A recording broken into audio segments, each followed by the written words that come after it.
الله أكبر الله أكبر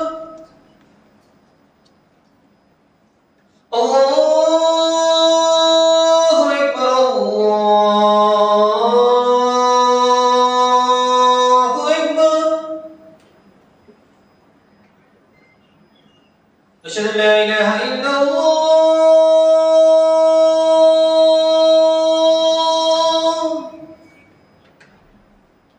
أشهد أن لا إله إلا الله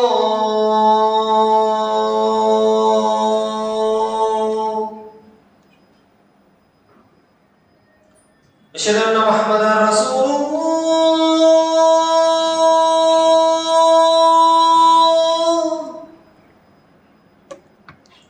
أشهد أن محمدا رسول الله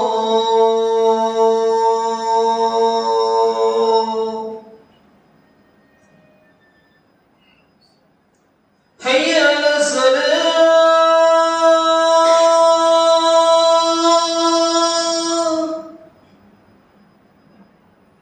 حي على الصلاة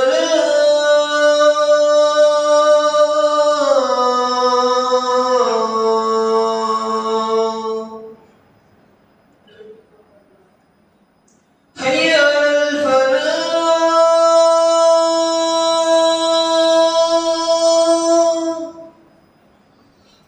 حي على الفلاح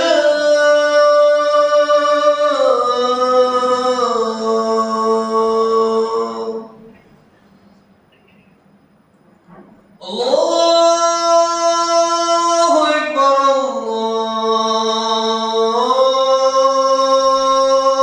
الله أكبر لا إله إلا الله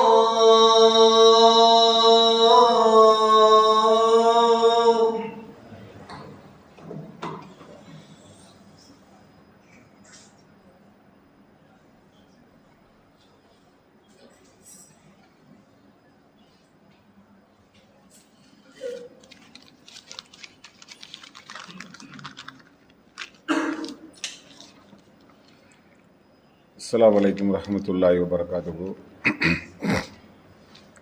إن الحمد لله نحمده ونستعينه ونستغفره ونعوذ بالله من شرور أنفسنا ومن سيئات أعمالنا من يهده الله فلا مضل له ومن يضلل فلا هادي له وأشهد أن لا إله إلا الله وحده لا شريك له وأشهد أن محمدا عبده ورسوله أما بعد. அன்பிக்கினிய சகோதரர்களே, எதிர்மறையான எண்ணங்களை தவிர்த்து நேர்மறையான எண்ணங்களை நம்முடைய உள்ளத்திலே வளர்த்து கொள்ள வேண்டும். எதிர்மறை எண்ணம் அப்படின்னு சொன்னால் என்னன்னு சொன்னால், அதாவது நமக்கு நெகட்டிவாக எதிர்மறையான நினைப்புகள் என்பது ஏதாவது ஒரு நெருக்கடி துன்பங்கள் ஏற்படக்கூடிய நேரத்திலே தொடர்ச்சியாக ஏற்பட்டு அது ஒரு தொகுப்பாக மாறி நமக்கு ஒரு மன அழுத்தத்தை உருவாக்கும். அதுதான் எதிர்மறை எண்ணம் என்று சொல்வார்கள். இப்போ உதாரணத்துக்கு அதை சொல்றதாக இருந்தால், எதிர்மறை எண்ணத்தினுடைய அந்த விளைவு என்பது கவலை கொள்வது, கோபம் கொள்வது, விரக்தியாக இருப்பது, குற்ற உணர்வோடு இருப்பது, சங்கடம் தரக்கூடிய நிலையை அடைவது, எரிச்சலாகிறது, பொறாமை, பயம், இதெல்லாம் எதிர்மறை எண்ணத்தினுடைய ஒரு பண்பாக இருக்கிறது. இந்த பண்புகளே இல்லாமல் மனுஷனால் வாழ முடியுமான்னு கேட்டால் வாழ முடியாது. இந்த பண்புகள் கொண்டு தான் மனுஷன்னா பயம் இருக்கும், எரிச்சல் இருக்கும், கோபம் இருக்கும், அதே மாதிரி தாழ்வு மனப்பான்மை இருக்கும். இதெல்லாம் இருக்க தான் செய்யும். ஆனால் அது குறைந்த அளவில் வந்துட்டு போகிற மாதிரி இருக்கணும். அது அதிகமாகி அது நெகட்டிவான எண்ணங்களை அதிகமாக உருவாக்கி நமக்கு ஒரு விரக்தியான மனநிலை வாழ்க்கை என்பது வரக்கூடாது. ஒரு மூமியினுடைய எண்ணம் எப்படி இருக்கணும்? பாசிட்டிவ், நேர்மறையான எண்ணங்களோடு தான் நம்ம பயணிக்கக்கூடியவர்களாக இருக்கணும். இப்போ எதிர்மறை எண்ணத்தினால் என்னென்ன விளைவுகள்லாம் வரும் அப்படின்னு கேட்டால் சில உதாரணத்துக்கு நம்ம சொல்ல முடியும். இப்போ ஒருவர் நல்லா படிக்கிறார், நல்ல படித்து விட்டு நல்ல திறமையாக படிக்கிறார். படிச்சுட்டு போய் திறமையாக அறிவுபூர்வமாக படித்து அவர் ஒரு கம்பெனியில் போய் வேலைக்கு போகிறார். போகக்கூடிய நேரத்தில் ரிஜெக்ட் பண்ணிட்டாங்க, உனக்கு இந்த வேலை இல்லைப்பா அப்படின்னு சொல்லி தகுதி நீக்கம் செய்து விட்டார்கள். அப்போ எதிர்மறை எண்ணம் உருவாகும். ஒரு மனுஷங்கிற அடிப்படையில் நம்ம இவ்வளவு படித்தவன், இவ்வளவு விழுந்து விழுந்து நமக்கு தகுதி இல்லையா? அப்போ இனிமேல் நமக்கு வாழையே தகுதி கிடையாது, வாழ்வதற்கான தகுதியே நமக்கு கிடையாது அப்படிங்கிற மாதிரியான நினைப்புகள் அதிகமாக வரும். இப்போ சமீபத்தில் ஒரு சில வருடங்களுக்கு முன்பதாக இந்த நீட் என்று சொல்லக்கூடிய ஒரு எக்ஸாம், அதில் ஒரு டாக்டருக்கு படிப்பதற்காக ஒரு பெண் என்ன செய்கிறாங்கன்னு சொன்னால் எழுதுகிறார்கள். எழுதிக்கிட்டு அவங்க தோத்துடுறாங்க, உடனே தற்கொலை பண்ணிடுறாங்க. இது நம்முடைய பார்வையில் பாருங்க, ஏன் ஒரு நீட்டு எழுதி அதில் தோல்வியை சந்தித்தால் மரணம் என்று சொல்லக்கூடிய ஒரு தற்கொலையை போய் அடையணுமா? அப்படியான ஒரு நிலையை நம்ம அடையணுமா? அவன் அந்த அளவுக்கு தகுதியாக இருக்கிறாங்கல்ல. அந்த எக்ஸாமை எழுதுவதற்கே ஒரு தகுதி வேணும்ல. தோக்குறோம் ஜெயிக்கிறோங்கிறது ரெண்டாவது, அந்த எக்ஸாம் ஹாலில் போய் எழுதுவதற்கே ஒரு தகுதி இருக்கணும். அதுக்கு படிச்சிருப்பாங்க, நிறைய உழைச்சிருப்பாங்க, நிறைய அறிவு இருக்கும், நிறைய ஆங்கில கல்வியை படிச்சிருப்பாங்க. அப்படியெல்லாம் இருந்தவர்கள் இந்த எக்ஸாமில் தோத்துட்டேன்னு சொன்ன உடனே என்ன செஞ்சிடறாங்க? தற்கொலை செய்து விடுகிறார்கள். அப்போ இந்த தோல்விக்கு அந்த தற்கொலைக்கு என்ன காரணம்னு உங்களுக்கு விளங்குகிறதா? எதிர்மறையான எண்ணம். அந்த எண்ணம் அழுத்தம் அதிகமாகிறது. இனிமே இந்த உலகத்தில் வாழ்ந்து எண்ணத்திற்கு நம்ம செத்துற வேண்டியதான். தற்கொலை செய்யக்கூடியவர்கள் அதிகமானவர்கள் எதிர்மறை எண்ணத்தை அதிகமாக வளர்த்து கொண்டவங்க தான். கடுமையான முறையில் எதிர்மறையான எண்ணங்களை உருவாக்கி எனக்கு தானே இப்படி ஏற்படுகிறது, நான் தானே இப்படி தோல்வியை சந்திக்கிறேன், என் வாழ்க்கையில் தானே இப்படி நடக்குது அப்படிங்கிற மாதிரி அந்த எண்ணங்கள் திரும்ப திரும்ப உள்ளத்தில் ஏற்படக்கூடிய குழப்பங்கள் கடுமையான ஒரு அழுத்தத்தை உருவாக்கி தற்கொலை செய்து விடுவார்கள். இதெல்லாம் மறுமையை நம்பாதவர்கள். நம்ம அப்படி கிடையாது. நம்ம ஒரு முஸ்லீமாக இருக்கிறோம். அல்லாவை மிகப்பெரிய அளவில் நம்ம நம்பிக்கொண்டிருக்கிறோம். நம்முடைய ஈமான் என்பது சாதாரண விஷயம் கிடையாது. அல்லாஹ்வினுடைய சந்திப்பை நம்பக்கூடிய ஒன்றில் உறுதியாக இருக்கிறோம். அப்போ நம்ம எப்படி இருக்கணும், நம்ம நடைமுறை எப்படி இருக்கணும், நம்ம வாழ்க்கை முறை எப்படி இருக்கணும், இந்த எதிர்மறை எண்ணங்கள் அப்படிங்கிற விஷயங்களிலெல்லாம் விழுந்து சிக்கி சின்னாப்பினமாக போயிடக்கூடாது. லேசான அச்சம் கவலையெல்லாம் நமக்கு வரலாம், ஆனால் அதுவே நம்முடைய வாழ்க்கையாக மாறிவிடக்கூடாது. எப்போ பார்த்தாலும் கவலையாக இருக்கிறாரு, எப்போ பார்த்தாலும் சோர்வாக இருக்கிறாரு, எப்போ பார்த்தாலும் யார்ட்டையும் பேச மாட்டேங்கிறாரு, எப்போ பார்த்தாலும் விரக்தியாக இருக்காரு, எப்போ பார்த்தாலும் ஒரு சமுதாயத்தோட இணைஞ்சி பிணைஞ்சி அப்படி இருக்கிற தனிமையே விரும்புகிறாரு. அப்படிங்கிற மாதிரி ஒரு விலகி இருக்கக்கூடிய ஒரு தன்மை என்பது மூமின்கள்கிட்ட இருக்கக்கூடாது. மூமின்களுடைய பண்பு எப்படி இருக்கணும்? சும்மா அது மிளிர வேண்டும், அது ஒளிர வேண்டும். மூமின்களுடைய பண்பு என்பது அது மிக முக்கியமான ஒரு தன்மையாக இருக்கிறது. இப்போ அல்லாஹ் திருமறை குர்ஆன்ல அழகான ஒரு சம்பவத்தை நமக்கு எடுத்து சொல்லி காட்டுகிறான். லுக்மான் என்று சொல்லக்கூடிய ஒரு மனிதர், அவங்க தன்னுடைய மகனுக்கு அறிவுரை சொல்றாங்க. அது ஒரு அறிவுரை, நீண்ட அறிவுரை. அந்த அறிவுரையில அல்லாஹ் அங்கீகரித்து தான் குர்ஆன்ல அல்லாஹ் இடம்பெற செய்கிறான். லுக்மான்ங்கிற ஒரு மனிதர் தன்னுடைய மகனுக்கு சொன்ன அறிவுரையை அல்லாஹ் அங்கீகரிக்கிறான். இது நல்ல அறிவுரை, இது விருப்பமான அறிவுரை, இது மக்களுக்கு சென்று அடைய வேண்டிய ஒரு அறிவுரை அப்படிங்கிற மாதிரி அல்லாஹ் அதை பொருந்தி கொண்டுதான் குர்ஆன்ல அதை அல்லாஹ் என்ன செய்கிறான்? இடம்பெற செய்கிறான். அந்த லுக்மான் என்று சொல்லக்கூடிய அந்த நல்ல மனிதர் தன்னுடைய மகனுக்கு இந்த உளவியல் ரீதியாக இந்த உலகத்தில் ஒதுங்கி கிதுங்கி அப்படி வாழ்ந்து வெறுத்து இப்படி மாதிரி இருந்துடக்கூடாது, நல்ல உற்சாகமா கம்பீரமா மூமின் மாதிரி தெம்பா இருப்பா அப்படிங்கிற மாதிரி லுக்மான் என்று சொல்லக்கூடிய அந்த மனிதர் தன்னுடைய மகனுக்கு அறிவுரை சொல்லி கொண்டிருக்கிறார்கள். அவங்க என்ன சொல்றாங்க தெரியுமா? அருமை மகனே, அது நான் அந்த கருத்து நிறைய வரும், சுருக்கமாக உங்களுக்கு சொல்கிறேன். அருமை மகனே, நீ வந்து அல்லாஹ்வுக்கு இணை வச்சிடாத, இப்படியெல்லாம் சொல்லிட்டு வர்றாங்க. இணை வைக்கிறது பெரிய பாவம் அப்படின்ட்டு. அப்படி சொல்லிட்டு வரக்கூடிய நேரத்தில் முக்கியமான ஒரு பண்பை வந்து லுக்மான் என்று சொல்லக்கூடிய அந்த நல்ல மனிதர் தன்னுடைய மகனுக்கு வந்து சொல்லி காட்டுறாங்க. என்ன தெரியுமா? அல்லாஹ்வை பற்றிய தன்மையே சொல்லி காட்டுறாங்க.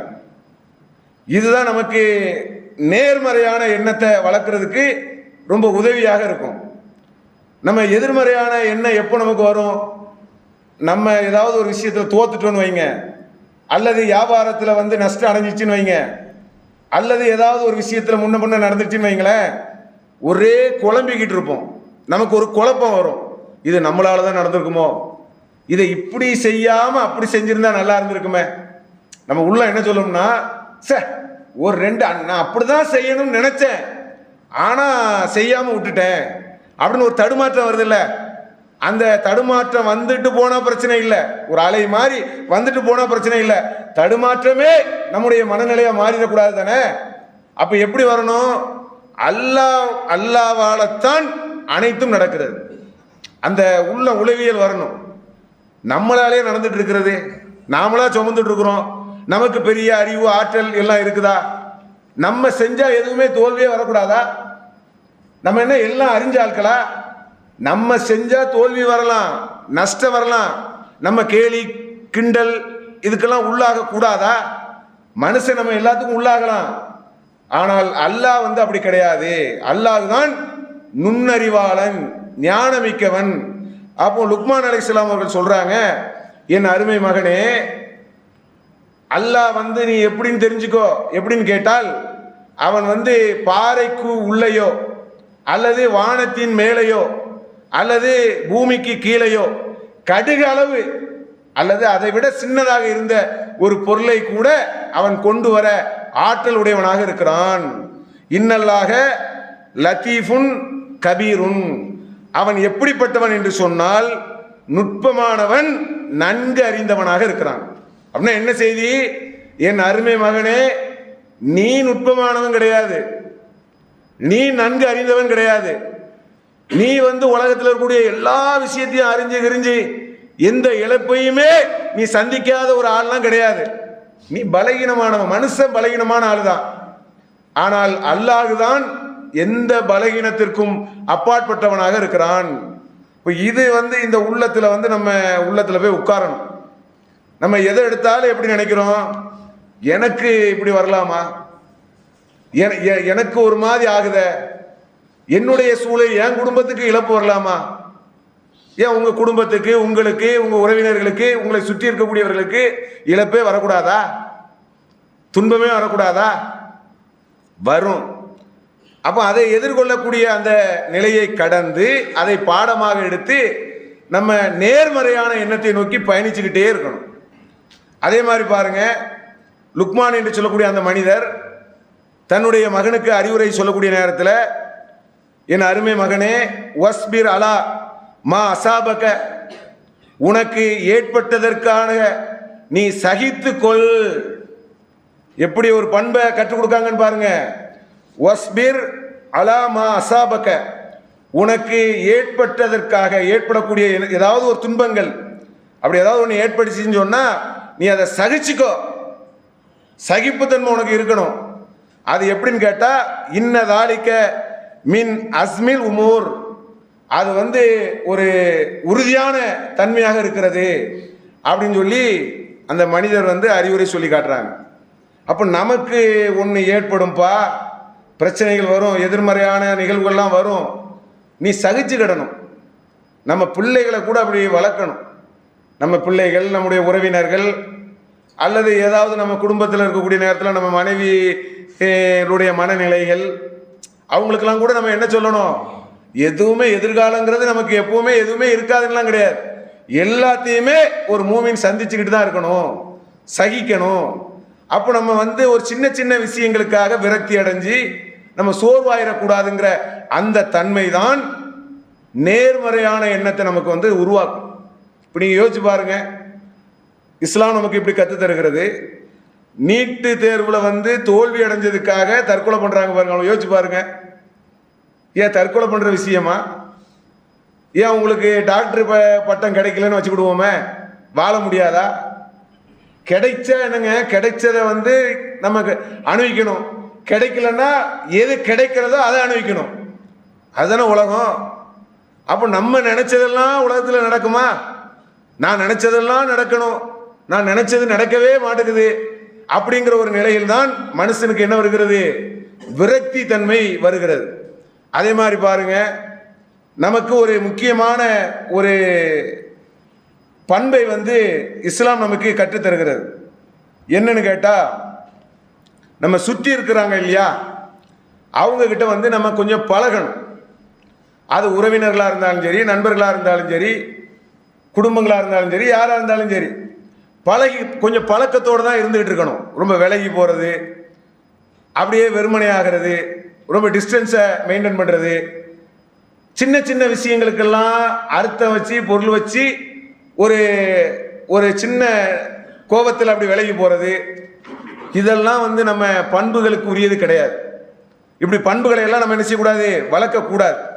இப்படி நம்ம பண்புகளை வளர்க்க ஆரம்பித்தோம்னா எதிர்மறையான எண்ணம் வந்து நமக்கு உருவாகிக்கிட்டே இருக்கும். அல்லாஹ்வுடைய தூதர் சொல்கிறாங்க பாருங்க, நீங்கள் கெட்ட எண்ணம் கொள்ளாதீர்கள். அதான் ரசூலுல்லாஹ் சொல்கிறாங்க. கெட்ட எண்ணம் கொள்ளாதீங்கன்னா என்ன அர்த்தம்?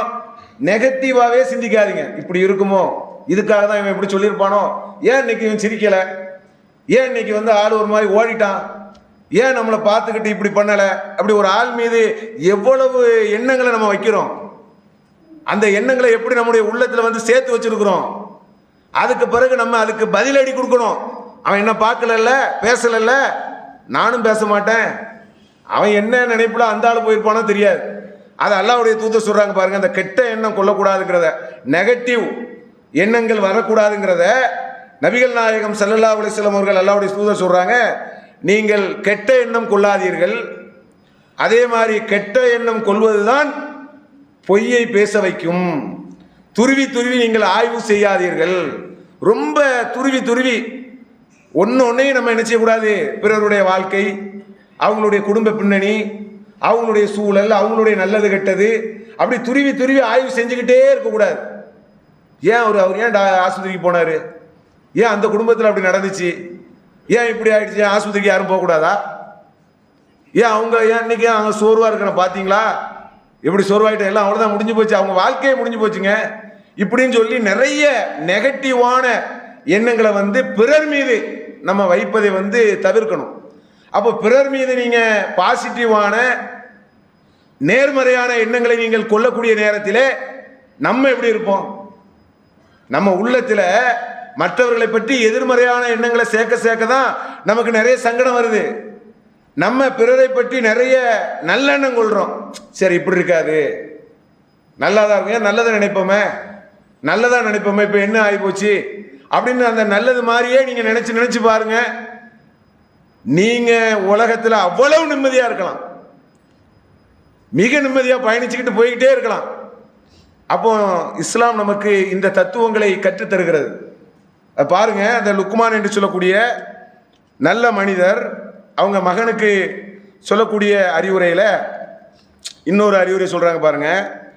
வலா து சயிர் ஹத்தக்கல் இன்னாஸ், மனிதர்களிடமிருந்து உன்னுடைய முகத்தை நீ திருப்பி விடாதே.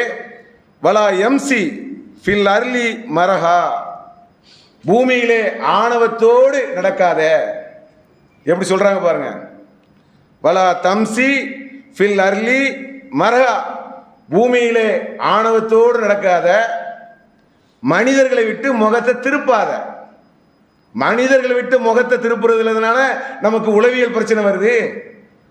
எதனால நீங்க பிரச்சனை வருதுன்னு பாருங்க. நிறைய நம்ம மனசுக்குள்ள வச்சுக்கிட்டே இருக்கிறோம். 2 நாள் 3 நாள் 5 நாள் 10 நாள் ஒரு மனிதர் இன்னொரு மனிதர்களுக்கு ஏற்படக்கூடிய அசௌரியமான காரியங்களை நினைத்து நினைத்து அதை வந்து சேர்த்து சேர்த்து வச்சுட்டு இருக்கிறோம். மறக்க கத்துக்கிட மாட்டேங்கிறோம், மறதி வர மாட்டேங்குது, மறக்க மாட்டேங்கிறோம். எல்லாம் நம்ம பாவத்தை மறக்கணும், ஆனா நம்ம யார் பாவத்தையும் என்ன செஞ்சிடக்கூடாது, மறந்துடக்கூடாது, நம்ம ஞாபகமாக வச்சிருக்கணும் அப்படின்னு நினைச்சிட்டு இருக்கிறோம் நம்ம. அப்போ மனிதர்களிடமிருந்து நம்ம அப்படி விலகுறோம், விலகக்கூடாது. மனிதர்களோடு நம்மளோடு இருக்கக்கூடியவர்கள் எல்லாம் நம்ம மக்கள் தானே, எல்லாம் நம்முடைய உடன்பிறப்புகள் தானே, எல்லாம் மறுமையை நம்பி தான் நம்ம பயணிச்சுட்டு இருக்கிறோம். நம்ம எந்த பயணத்தில் நம்ம இருந்துட்டு இருக்கிறோம்? அப்போ நல்ல எண்ணங்களை நம்ம உள்ளத்தில் வளர்க்கக்கூடிய நேரத்தில் தான் எதிர்மறையான எண்ணங்கள் என்பது நமக்கு என்ன செய்யும்? கொஞ்சம் கொஞ்சமாக குறையும். அல்லாஹ்வும் திருமறை குர்ஆன்ல என்ன சொல்றான்? நீங்க கெட்ட எண்ணம் கொள்ளாதீர்கள், துருவி துருவி நீங்க ஆராய்வு செய்யாதீங்க. ஒவ்வொரு யூகங்களும் உங்களுக்கு அது பொய் தான். அல்லாஹ் குர்ஆன்ல சொல்றான் பாருங்க, யா அய்யுஹல்லதீன ஆமனு இஜ்தனிபு கஸீர மினல் லன்னி இன்ன பாலல் லன்னி பில் இஸ்ம். நம்பிக்கை கொண்டவர்களே, அதிகமாக பாவம், அதாவது துருவி துருவி நீங்கள் ஆராய்ச்சி செய்யாதீர்கள். நீங்க ஆய்வு செஞ்சிடுறீங்க, துருவி துருவி சந்தேகப்பட்டு இருந்தீங்கன்னா அது பாவமாக இருக்கும் அப்படின்னு சொல்லி இறைவன் நமக்கு சொல்லி காட்டுகிறான். அப்போ நம்ம நிறைய நெகட்டிவ் எண்ணங்களை, நெகட்டிவான விஷயங்களை நம்ம முடிஞ்ச அளவுக்கு என்ன செய்யணும்? தவிர்த்து பழகணும். இது இஸ்லாம் நமக்கு கற்றுத்தரக்கூடிய முக்கியமான பண்பாக இருக்கிறது. அதே மாதிரி பாருங்க, நபிகள் நாயகம் ஸல்லல்லாஹு அலைஹி வஸல்லம் அவர்கள் இஸ்லாம் நமக்கு எப்படி வழிகாட்டுகிறது? நமக்கு ஒரு துன்பம் வருதுன்னு வைங்க, அந்த துன்பம் என்பது நம்மளால தான் வந்துச்சு, அவரால் தான் வந்துச்சு, இவரால வந்துச்சு நம்ம நினைக்கிறோமா இல்லையா? அந்த நினைப்புகள்ல இருந்து நம்ம விடுதலை ஆகணும். ஏதாவது ஒரு துன்பம் வந்துச்சுன்னு சொன்னா, இவர் சதி செஞ்சாரு, இவர் அதை சொன்னாரு, இதை சொன்னாரு, அதனால எனக்கு இப்படி ஆயிடுச்சு, என்னை ஓரம் கட்டிட்டாங்க, என் வளர்ச்சி பிடிக்கல, என்னை அமுக்கிட்டாங்க, தாழ்த்திட்டாங்க, நான் வளர்ந்து வர்றது யாருக்கு பிடிக்கல, இப்படிங்கிற மாதிரி பல்வேறு விதமான எதிர்மறையான எண்ணங்கள் நமக்கு உருவாகும். உருவாகக்கூடிய நேரத்தில் இஸ்லாம் நமக்கு எப்படி சொல்லி காட்டுகிறது? நபிகள் நாயகம் ஸல்லல்லாஹு அலைஹி வஸல்லம் அவர்கள் என்ன சொல்றாங்க தெரியுமா? அல்லாஹ் நமக்கு ஒன்றை தருவதாக நாடி வைத்தால் உலகத்தில் யாராலையும் எதையும் தடுக்க முடியாது. அல்லாஹ் உங்களுக்கு ஒரு அருள் கொடையை தர நினைத்தால் யாராலையும் தடுக்க முடியுமா? முடியாது. நீங்க அந்த மனசுக்கு நீங்க வரணும். அதே போல அல்லாஹ் கொடுக்க நினைக்கலன்னு வைங்க, உலகத்தில் இருக்கக்கூடிய அனைவரும் சேர்ந்து உங்களுக்கு கொடுக்க நினைக்கிறார்கள், முடியுமா? அது முடியாது. அப்ப அந்த எண்ணத்திற்கு எவ்வளவு ஒரு பலன் இருக்கு நீங்க பாருங்க. மனிதனுடைய எண்ணம் என்பது சாதாரண விஷயம் இல்லை. அல்லாஹ்வுடைய தூதர் நமக்கு சொல்லி காட்டுறாங்க, இன்னமல் அமாலு பின்னியா, உங்களுடைய செயல்கள் அனைத்தும் எண்ணங்களை கொண்டதுதான். ஒருத்தருடைய எண்ணம் இருக்கிறது என்ன தெரியுமா? அவருடைய எண்ணம் என்னன்னு கேட்டீங்கன்னா, அவர் ஒரு பெண்ணை நாடுகிறார் அல்லது உலகத்தை நாடுகிறார். அவர் எதை நாடுகிறாரோ அது அவருக்கு கிடைக்கும். நீங்க எதை நினைக்கிறீங்களோ அதை நோக்கி போய்கிட்டே இருப்பீங்க. ஒரு பெண்ணை நாடி ஹிஜ்ரத் செய்றீங்க, அல்லது அதுதான் உங்களுக்கு முக்கியமா தெரிகிறது அப்படின்னு சொன்னா அது உங்களுக்கு கிடைச்சிரும். இந்த துன்யா தான் உங்களுக்கு பெருசா தெரியுது, அதுதான் உங்களுடைய எண்ணமா இருக்குது அப்படின்னா உங்களுக்கு துன்யால நீங்க வெற்றி அடைஞ்சிருவீங்க. துன்யால உங்களுக்கு கிடைக்க வேண்டியது கிடைச்சிரும், மறுமையில என்ன கிடைக்காது? உரிய பாக்கியம் கிடைக்காது. அப்போ நம்ம எண்ணம் அழகான முறையில் நகர்த்தி செல்ல வேண்டும், நெகட்டிவாக கொண்டு போகக்கூடாது. என்னால் தொழ முடியல பாய், நான்லாம் தொழ முடியுமா? வியாபாரம், சூழல், கஷ்டம், ரொம்ப நெருக்கடியில் இருக்கிறேன், நடந்து வர முடியுமா? எவ்வளோ தூரத்தில் இருக்கிறேன்னு தெரியுமா? என்னுடைய தொழில், என்னுடைய வியாபாரம் மாதிரி நீங்கள் இருந்தீங்கன்னா நீங்கள் தொலை வருவீங்களா?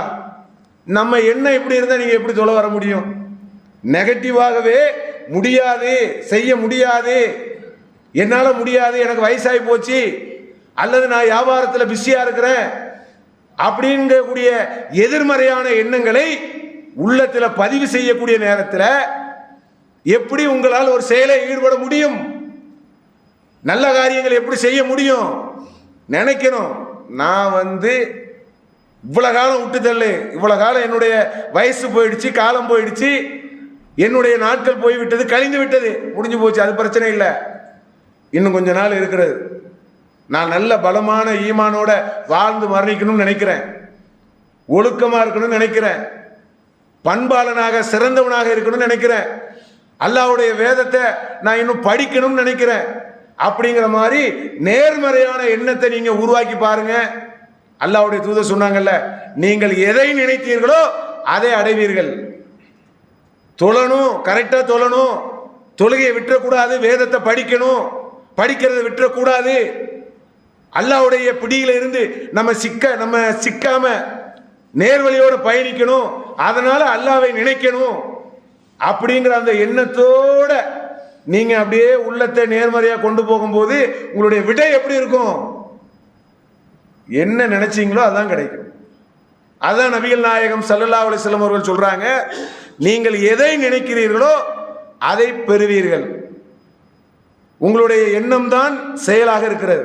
இப்போ எண்ணம் நல்ல அதிகமாக நம்மளால இன்னும் எவ்வளவு ஆயுசுகளை இறைவன் நமக்கு தந்திருக்கிறானோ அந்த ஆயுசு வரை நான் நேர்வழியோட, ஒழுக்கத்தோட, பண்போட, உறுதியோட, ஈமானோட நான் பயணிப்பேன், அதுதான் என்னுடைய எண்ணம் அப்படிங்கிற மாதிரி ஒரு மூமின் என்ன செய்யணும், இருக்கணும். அல்லாஹ் குர்ஆன்ல ஒரு வசனத்துல சொல்லி காட்டுறான் பாருங்க, உங்க கவனம் திசை திரும்ப கூடாது. அத அல்லாஹ் குர்ஆன்ல எப்படி சொல்றான் பாருங்க, உங்களுடைய முகங்கள் கிழக்கு நோக்கியோ மேற்கு நோக்கியோ திரும்புவது நன்மை அன்று. ஏன்பா பேக்க பாக்குற, நம்ம சொல்லுவோம்ல, ஏன் அங்கே எங்கேயும் பாக்குற? ஒரு ஆசிரியர் பாடம் நடத்துறாருன்னு வைங்க, ஆசிரியர் சொல்லுவாரு மாணவர் பார்த்து, தம்பி லாஸ்ட் பெஞ்சில் இருக்கக்கூடிய தம்பி அங்கே எங்கேயும் பார்க்காதீங்க, போர்டை பாருங்க, பாடம் நடத்துற சரியா கவனிங்க, அதுதான் உங்க இலக்கு, அப்படி நீங்க சரியா இருந்தா தான் வெற்றி அடைய முடியும் அப்படின்னு ஒரு ஆசிரியர் சொல்லுவார்ல, அதே மாதிரி அல்லாஹ் சொல்றான் பாருங்க, உங்களுடைய முகங்கள் கிழக்கு நோக்கியோ மேற்கு நோக்கியோ திரும்ப வேண்டாம், டைவர்ட் ஆகாத, குழப்பம் அடையாத, எதிர்மறையா எதையோ யோசிச்சுட்டு இருக்காத. நீ எப்படி மாறுன்னு சொன்னா, அல்லாஹ் இறுதி நாள், வானவர்கள், வேதம், நபிமார்கள், அதே போல உறவினர்கள், ஏழைகள் உதவுவது, அதே மாதிரி அடிமையை விருப்பத்தோடு விடுதலை செய்வது, உதவி செய்வது, தொழுகையை நிலைநாட்டுவது, ஜக்காத்தை கொடுப்பது, தன்னுடைய வாக்கை நிறைவேற்றுவது, வறுமை மற்றும் நோய், அதே மாதிரி போர்க்களத்தில் சகித்துக் கொள்வது, இதுதான் நன்மையான காரியம். உண்மையிலேயே யார் அல்லாஹ்வை அஞ்சுகிறார்களோ, நன்மை செய்கிறார்களோ அவர்கள்தான் வெற்றியாளர்கள். உங்க கவனத்தை ஒருமுகத்தோட நேர்மறையாக நேரா வந்துகிட்டே என்ன நோக்கி, அதுதான் அப்படின்னு சொல்லி இஸ்லாம் நமக்கு என்ன செய்கிறது, கற்றுத் தருகிறது. இப்போ நம்ம போய் ஒரு மூமினுடைய பண்பு, சின்ன சின்ன விஷயங்களுக்கெல்லாம் சலனப்பட்டு இருக்கக்கூடாது. நான் எடுத்து வச்ச அந்த குறிக்கோள்ல நேரா அப்படி பயணிக்கக்கூடிய நன்மக்களாக இருந்து மறுமையில அழகான ஒரு வெற்றியை சந்திக்கக்கூடிய நன்மக்களாக இருக்க வேண்டும் என கூறி என்னுடைய இந்த முதல் உரையை நிறைவு செய்கிறேன்.